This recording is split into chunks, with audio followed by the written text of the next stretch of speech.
Thanks for tuning in. You're watching Dirt Bike Channel. I'm your host, Kyle Brotherson. Today we're talking about 250 versus 300. Stick around.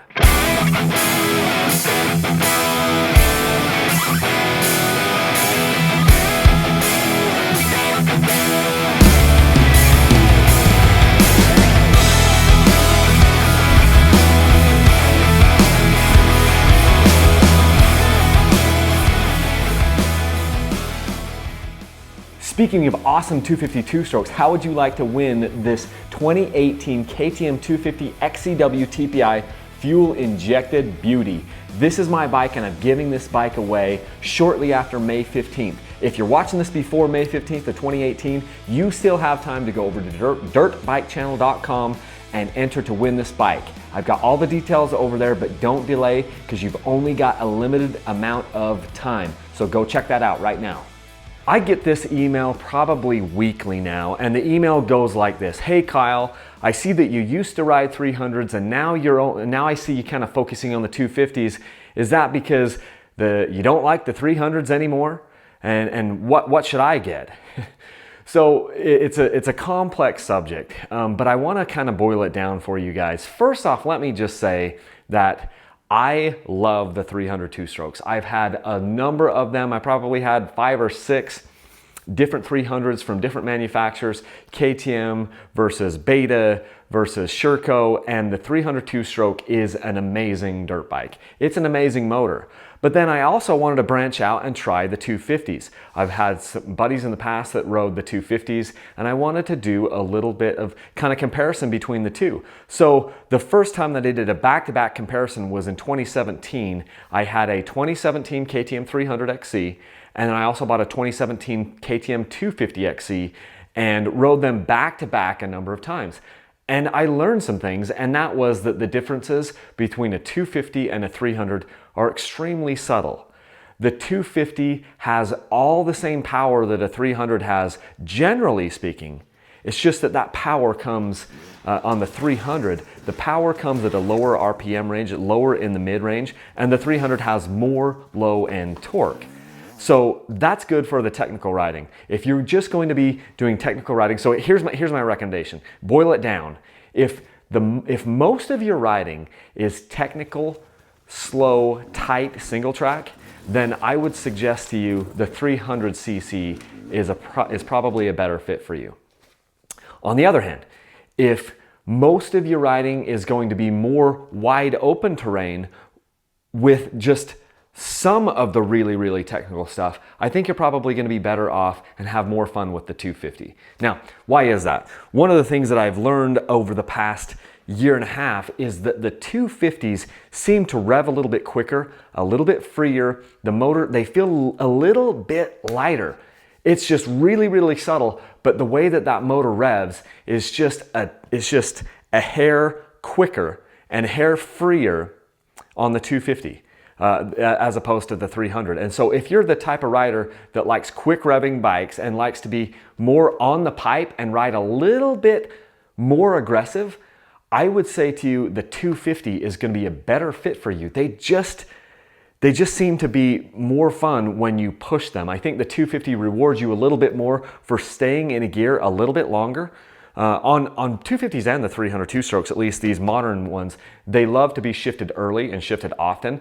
The 300 loves to be shifted early even more. So you keep the 300 down lower in the RPM range. So, and I'm not saying that you can't go fast in either one. They both scream and they both do the things very well. But the 300, when you're going through some of that technical stuff, you don't need to give as much, you don't need to cover the clutch as much on a 300 because it's got more low-end torque and it will just kind of pull through things and tractor through things when you're doing a hill climb or a little tricky section or something. Whereas on the 250s that I've been riding, you need to cover the clutch a little bit more in order to keep the bike from stalling in those really low RPM situations because it doesn't have quite as much low-end torque. Does that mean that a 250 can't do technical stuff? Absolutely not. The 250 can do anything the 300 can do. It's just, is the rider, me or you, adept enough and skillful enough to be able to compensate for a little bit lower a little bit lower overall torque down on the low end, can we compensate that by covering the clutch a little bit and just giving little stabs of clutch or little inputs there? And if you can do that, then you can ride the 250 and you can do all of the exact same things that a 250, that the 300 can do, you can do it on the 250. When I went on the Graham Jarvis ride in December, there was a whole host of bikes. I think I was the only guy on a 252 stroke. Everyone else is on 300s. That's the other fun thing about a 250 is if you're riding a 250, you're going to be a little bit different than everyone else because everyone thinks that the 300 is better because it's 300, it's a bigger motor, so obviously they think it's got more power and it's going to be better. Not necessarily the case.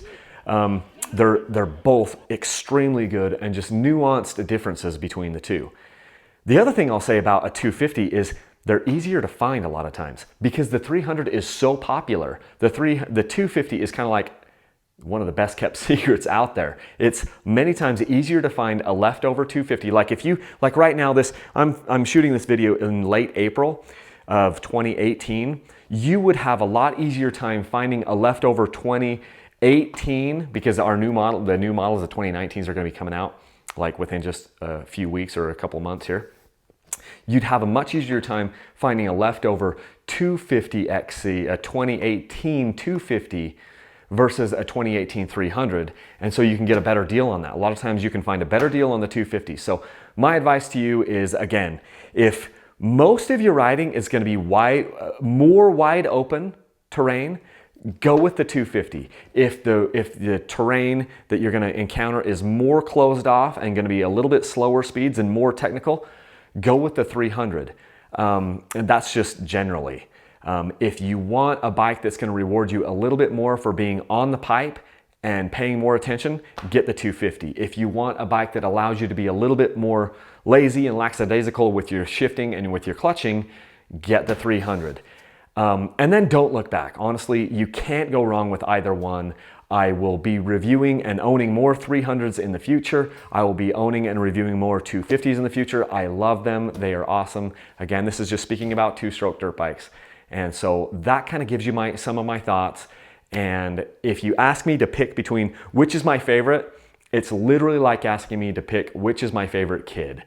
I don't have a favorite kid, and I don't have a favorite between the 250 and the 300, but right now, the 300 or the 250 is just kind of speaking to my soul a little bit. And so that's what I'm riding because I want my primary bike. I want it to be the bike that is going to give me the most fun. And since I'm able to, because of this opportunity, I'm able to kind of ride a bunch of different bikes. I've got the 250 XC as my primary bike. So hopefully that helps you guys understand a little bit where I'm coming from and gives you a better insight into what you should be doing as far as 250 versus 300. Thanks guys, we'll catch you in the next video.